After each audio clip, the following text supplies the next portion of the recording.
Meet Johnny. Johnny is 10 years old. Johnny loves basketball, building things, and eating all kinds of food. Johnny does not love school. Johnny thinks the only reason to go to school is to see his friends, and that learning is boring. Meet Johnny's teacher, Mrs. Doe. Johnny's teacher cares about Johnny and wants to help him enjoy learning. But how does she do that? Before Mrs. Doe can help Johnny enjoy learning, Mrs. Doe needs to understand what learning is.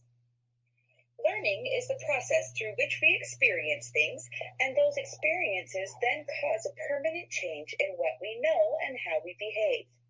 Whether we know it or not, every experience we have helps us to learn.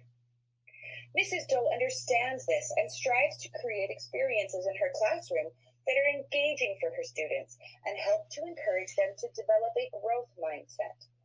A growth mindset allows us to learn from all our experiences and understand that just because we don't comprehend something right now, that does not mean that we won't get there eventually. Just think, not yet. Mrs. Doe realizes that this growth mindset allows her students to be okay with trying something new and knowing that it's okay if they fail. So, now that we know what learning is, Mrs. Doe needs to understand how Johnny learns. Johnny is an observational learner. This means that Johnny learns by watching those around him and follows their example.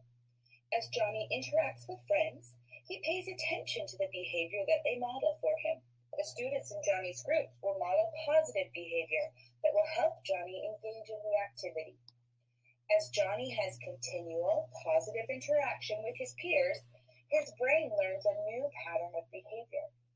The more positive behavior Johnny has modeled for him, the more likely it is that he will retain his new skill. Ultimately, Mrs. Doe wants Johnny to be able to self-regulate and learn to enjoy the tasks being presented to him. In order to do this, Mrs. Doe needs to figure out why Johnny learns.